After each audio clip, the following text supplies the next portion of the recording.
안녕하세요. 엉클로이입니다. 다이슨의 2021년 신제품인 V15 디텍트 모델을 실제 사용해보고 26가지 장단점을 비교해봤습니다. 과연 다이슨 V15 디텍트 모델은 구매할 만한 제품일까요? 영상을 끝까지 보시면서 판단해보세요. 제품의 외형에 대한 설명은 이전 언박싱 영상에서 말씀드렸기 때문에 간단하게 넘어가겠습니다. 제품은 전체적으로 옐로우 니켈 컬러로 골드의 느낌과 다크 그레이 컬러가 어우러져 고급스러운 느낌입니다. 하지만 크기가 엄청나게 커졌습니다. V15는 37.5cm, V10이 29.5cm로 체감상 크기가 엄청나 보입니다.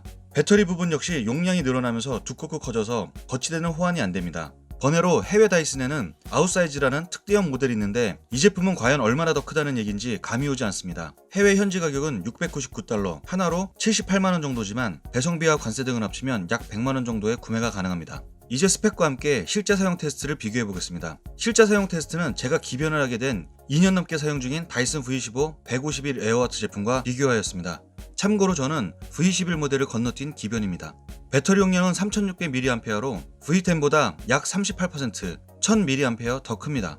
전압은 25.2V로 같습니다. 소비 전력은 660W로 V10보다 약 25% 높아졌습니다. 상당히 높은 소비 전력입니다. 이런 소비 전력을 맞추기 위해 배터리 용량이 늘어나고 결국 무게 증가라는 악수를 둔 것이 아닌가 생각이 됩니다. 다이슨도 흡입력을 소비 전력을 높여서 맞추는 것으로 보아 뇌피셜이지만 그동안 무선 청소기들의 발전 단계를 봤을 때 차후 업그레이드는 전압 볼트를 높이지 않을까 생각합니다. 흡입력 에어와트는 약 52% 증가한 230 에어와트로 현재 제가 알고 있는 무선 청소기 중 가장 강력한 흡입력을 갖고 있습니다. 시중에 타브랜드 무선 청소기 중 소비 전력을 흡입력으로 잘못 표시하는 제품들도 있으니 헷갈리지 않으셔야 제대로 된 구매를 할 수 있습니다. 진공도 파스칼을 알려주고 있지 않지만 제가 테스트한 결과 다이슨 V10은 약 22,000파스칼이고 V15는 3만 파스칼로 36% 정도 높습니다. 테스트의 신뢰도를 높이기 위해 드리미 V10 모델도 테스트를 했는데 스펙에서 제시한 수치가 나와 어느 정도 참고할 만하다고 생각합니다. 사이클론은 두 제품 모두 10개로 똑같습니다. 모터 회전 속도는 125,000rpm으로 동일합니다.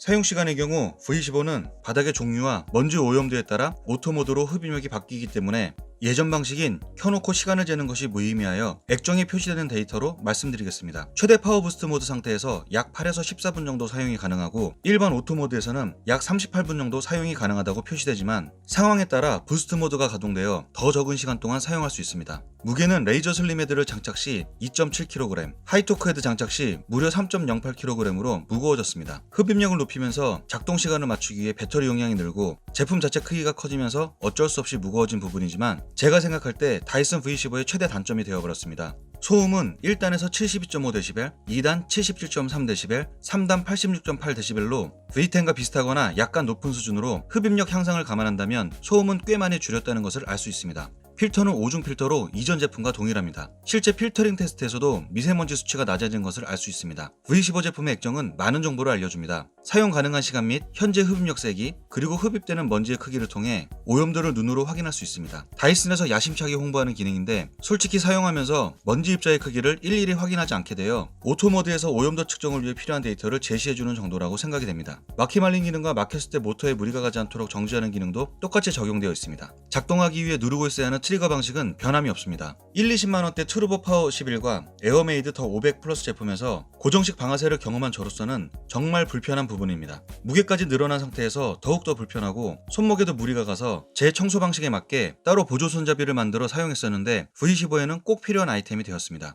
어떤 이유로 고정식 방아쇠 기능을 추가하지 않았는지는 모르겠습니다. 청소 툴은 하이토크 헤드, 레이저 슬림 헤드, 헤어 스크류 헤드, 미니 소프트 브러쉬, 크레바스 툴, 콤비네이션 툴, 스터번 더트 브러쉬로 총 7개를 제공합니다. 청소 툴들은 V10과 모두 서로 호환이 됩니다. V10에서는 바닥면에 따라 흡입력이 달라지는 오토 모드는 작동하지 않습니다. 레이저 슬림 플러피 헤드가 많이 바뀌었습니다. 레이저 디텍트 기능이 추가된 것은 물론 기존 소프트 롤러 헤드에 비해 높이를 포함한 전체적인 크기가 작아져서 기존 헤드로 청소하지 못했던 낮은 공간이 청소가 가능해졌습니다. 그리고 아쉽게도 연장 호스를 기본 제공하고 있지 않습니다. 제가 청소 툴 부분에서 아쉽기도 하고 다이슨 정책을 좋게 생각하지 않는 부분이 바로 판매 가격별 제품 라인에 간단한 청소 툴로 구성의 차이를 둔다는 것입니다. 그래서 쿠팡에서 따로 다이슨 호환형 연장 호스를 구매하였습니다. 무료 배송으로 17,000원 정도입니다. 먼지통은 통 부분만 분리가 가능하여 청소기 내부에 쌓이는 먼지는 세척이 어렵습니다. 날 잡고 분해해서 청소해야 합니다. 거치대는 기본 제공되는 청소 툴을 모두 수용할 수 없습니다. 따로 스탠딩 거치대를 구매해야 모든 청소 툴 거치가 가능합니다. 이 부분도 꼭 바뀌어야 할 부분이라고 생각됩니다. 이제는 1, 20만원대 제품들에도 청소 툴을 모두 수용할 수 있는 거치대를 기본 제공하고 있기 때문입니다. 배터리는 탈착식이고 배터리의 크기가 더 커져서 V10 거치대에 꽂을 수 없습니다. 호환이 안됩니다. 이제 실제 청소 성능 테스트를 해보겠습니다. 일상생활에서 일반적으로 접할 수 있는 크기의 샘플로 밀가루, 쌀알, 원두커피 가루, 원두커피 콩을 준비하였습니다. V15의 경우 오염도에 따라 흡입력이 달라지기 때문에 다른 제품들과의 비교가 무의미하여 단독으로 진행하였습니다. 먼저 레이저 슬림 헤드로 청소 테스트를 했습니다. 일반 최저 흡입력 상태에서도 깔끔하게 청소가 가능합니다. 그리고 이 헤드의 진가는 바로 눈에 잘 보이지 않아 놓칠 수 있는 먼지들까지 확인이 가능하다는 것입니다. 아주 밝은 날 거실 공간에서는 조금 효용성이 떨어지지만 집안 구석 쪽이나 조명이 조금 낮은 곳에서는 구석구석 먼지를 확인할 수 있습니다. 헤드로 청소를 못하더라도 먼지가 많은 부분이 확인되어 다른 청소 툴로 청소를 하는데 도움을 줍니다. 이전 모델을 사용하시는 분들은 이 레이저 헤드만 따로 구해서 사용하셔도 좋을 것 같습니다. 그리고 하나 짚고 넘어갈 부분이 언박싱 영상에서도 레이저 조명 부분에 얼룩으로 잠깐 놀랐었는데요. 이 얼룩이 안 없어지고 사용할 때마다 달라집니다. 계속 렌즈 앞부분을 닦아주는데 효과가 없는 것이 렌즈와 렌즈 커버 부분 안에 문제인 것 같은데 뽑기 실패라고 봐야 할지 제품 생산 공정상의 불량일지는 지켜봐야 할 것 같습니다. 만약 리콜을 한다고 해도 저는 직구를 해서 어렵지 않을까 생각이 듭니다. 하이토크 헤드의 경우는 더욱 강력한 흡입력으로 아무 문제 없이 깔끔한 청소가 가능합니다. 하지만 하이토크 헤드의 경우 뒤쪽 실리콘 부분에 가루들이 묻어서 따로 청소를 해줘야 합니다. 해외 리뷰에서 시리얼을 하이토크 헤드로 흡입하는데 시리얼도 종류가 다양해 저희 집에 있는 시리얼의 경우는 제대로 흡입되지 않습니다. 그리고 바닥면에 따라 흡입력을 조절합니다. 일반 장판과 마룻바닥은 같은 흡입력을 유지하고 카펫으로 넘어가면 흡입력이 높아집니다. 하이토크 헤드로 카펫과 일반 바닥을 모두 청소하라고 되어 있습니다. 하지만 하이토크 헤드는 뒤쪽 실리콘 바닥면에 가루등이 묻는 것을 봤을 때 앞쪽에 소프트 롤러가 있는 헤드가 일반적인 바닥면에 청소하기 적합하고 하이토크 헤드는 카펫용이나 침구류 청소에 사용하는 것이 더 맞는 것 같습니다. 헤어 스크류 청소 툴은 이번에 새로 나온 청소 툴입니다. 저도 기대를 많이 했던 청소 툴입니다. 머리카락이나 반려동물의 털을 엉킴없이 잘 빨아들이게 설계되어 있습니다. 실제 끈으로 테스트를 했는데 신기하게 엉키지 않고 잘 빨아들였습니다. 하지만 머리카락 등이 일자로 떨어져 있는 것이 아니기에 실을 이용해 랜덤하게 뭉친 상황을 연출했는데 제대로 빨아들이지 못했습니다. 그래도 최대한 흡입구 쪽으로 실들이 뭉쳐 있었지만 광고만큼 확실하고 완벽하게 빨려 들어가지 않았습니다. 오히려 하이토크 헤드의 엉킴 방지 브러쉬바가 그나마 실들을 일직선으로 정리하여 제거가 쉽도록 만들어져 롤러 관리가 쉬웠습니다. 다이슨에서 야심차게 론칭한 신제품인 만큼 청소 툴을 많이 테스트했을 텐데 이런 결과가 나와 의아한 생각이 들었습니다. 저는 테스트에 문제가 있는지 생각해보다가 테스트한 실의 길이가 너무 길지 않았나 하는 생각에 일반적인 머리카락 길이와 반려동물의 털 길이 정도로 실의 길이를 맞추고 조금 더 많은 양으로 테스트를 다시 진행했습니다. 결과는 헤어 스크류 툴과 하이토크 헤드 모두 실을 엉키지 않고 깔끔하게 빨아들였습니다. 실제 머리카락과 동물 털로 테스트를 하지는 못했지만 두 테스트로 머리카락 엉킴 등의 문제는 꽤 해결이 된 것 같습니다. 풍속 테스트입니다. 이번에는 새로운 테스트를 추가하여 두 가지로 비교하였습니다. 먼저 일반적인 풍속 테스트입니다. 1단에서 V10은 12.7m/s, V15는 21.4, 2단에서 V10은 17.1, V15는 27,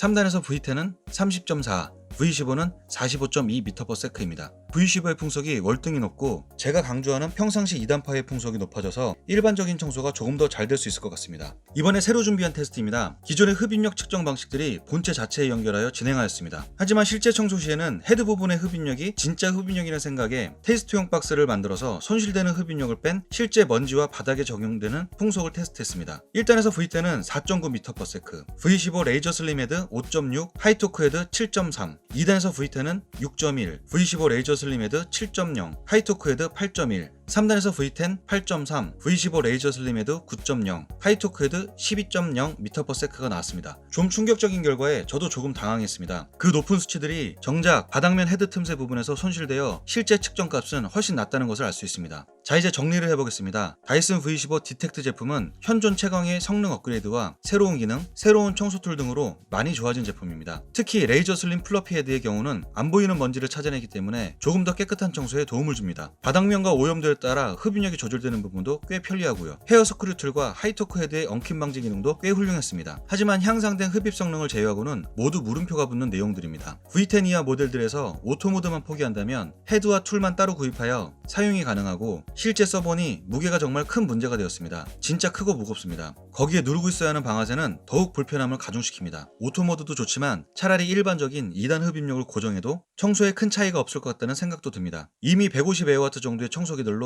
2단 흡입력 상태로 지금껏 만족스럽게 청소를 해왔었기 때문입니다. 이 영상이 무선 청소기 구매에 도움이 되었으면 좋겠습니다. 좋아요와 구독 부탁드립니다. 영상을 만드는 힘이 됩니다. 감사합니다.